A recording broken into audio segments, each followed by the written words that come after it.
Hello if you're new, welcome back if you're old. Today we're going to be installing taillights. The taillights in particular that we'll be installing are the Spec-D tuning LED brake lights. They're compatible with 2004 to 2010 sciontCs and they look great.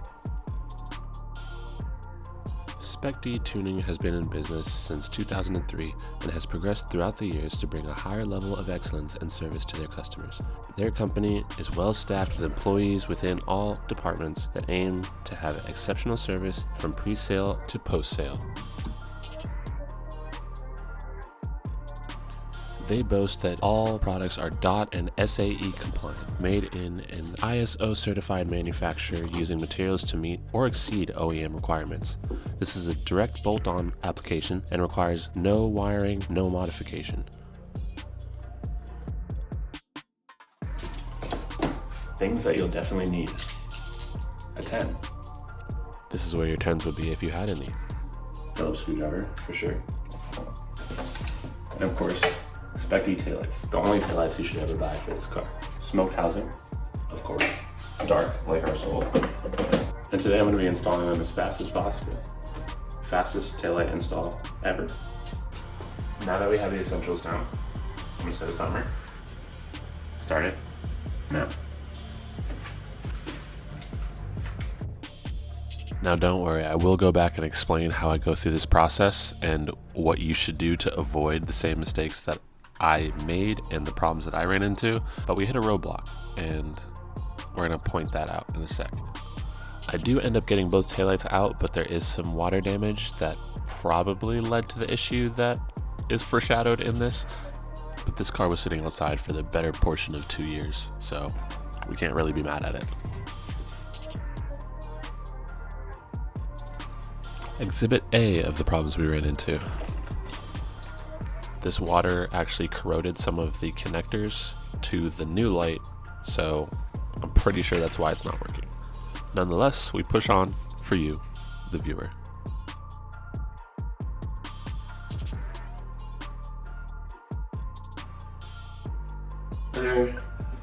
Firstly, what you'll need, what I particularly have, everyone might be different depending on the year or model of car that you have, but you will need a Phillips head screwdriver for the 2 screws that are here. You might have a 10 in there instead, depending on year or model. There's going to be 3 bolts, 10 millimeters per side. And then to start, you'll have to remove this bumper. It's kind of a pain, but once you get it, you pull out. Right there, 1 pop, 2 pops, and then if you're adventurous like me, you put wide body flares on here and you'll have to remove those to get the bumper. 1 screw, 2 screws.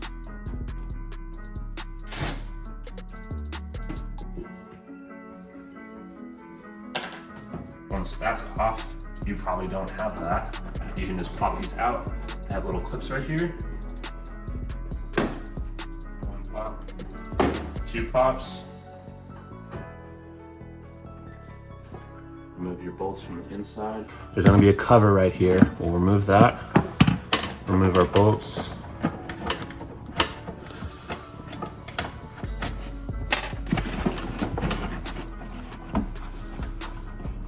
I've already loosened them with a wrench, so they are hand tight at the moment. There will be 3 on each side. Once you have the bumper out, you don't have to pull it all the way. The light will slide straight out, just like that. And this clip right here is why you have to remove the bumper. So most of the lights that you're taking out, you won't have to use again, and it goes straight in. Luckily, it doesn't have that little clip that the stock lights come with. So we just toss these through, line up the 3 screws that you had to tighten to get, or loosen to get these off. and it snugs up just like that. You can hand tighten the bolts back here. This one.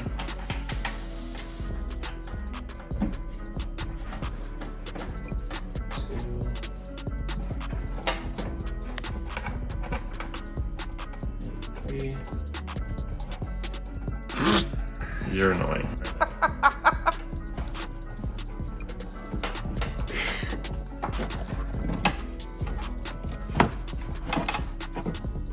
Once you have it hand tight, you can come back and hit it with the wrench.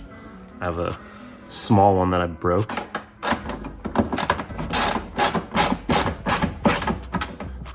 And that will pull everything together.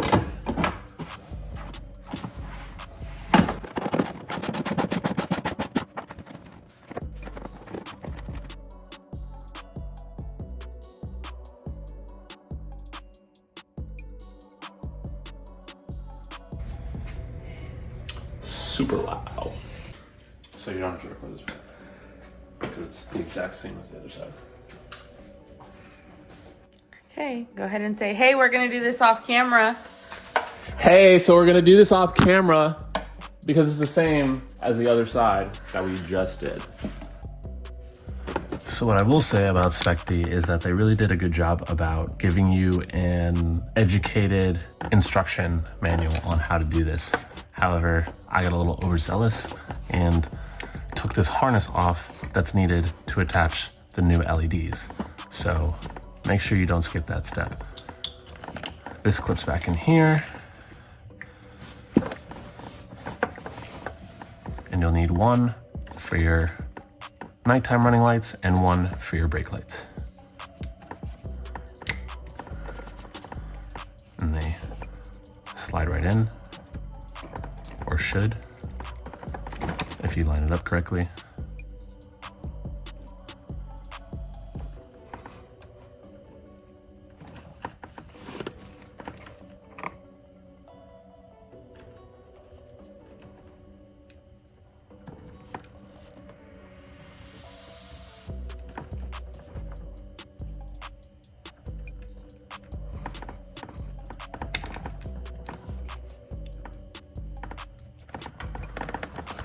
Go for that one.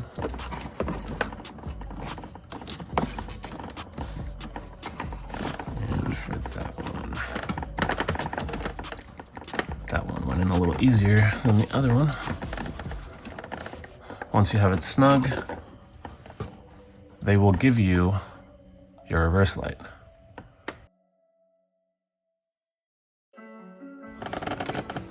So I think with the harness that they give you, it comes with this tiny bulb. However, I want to use this one.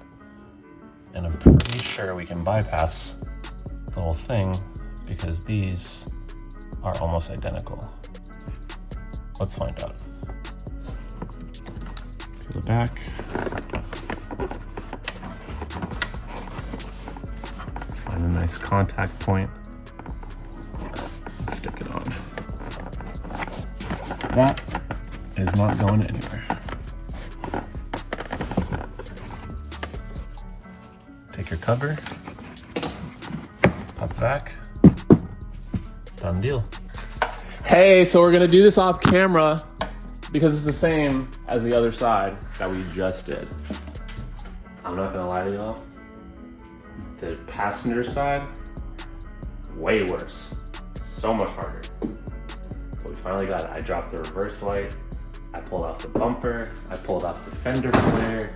I pulled off the interior lining. But eventually, it's on. And we're gonna turn on the lights and see how it looks. So since I just guessed on which plug goes where, I'm pretty sure all the lights are gonna work, but I'm not sure if the right LEDs are gonna do the right thing. So we're gonna test it and find out. And I'll watch the playback and see if it works.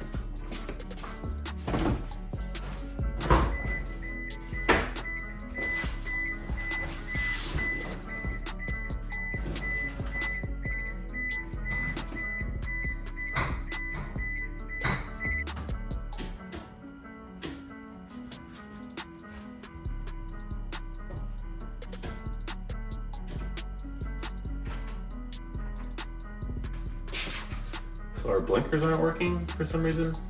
I'm not sure what that could be, but I guess we'll find that out in the next video. Oh my god. I've got to get these things fixed. I don't have to worry about this thing. But if you guys are curious about the fender flares, let me know in the comments below if there's anything you want me to explain about the car, show about the car, teach you about the car, and I'd be happy to. See y'all in the next one. My name's Jay. Thanks for watching, and stay cruising.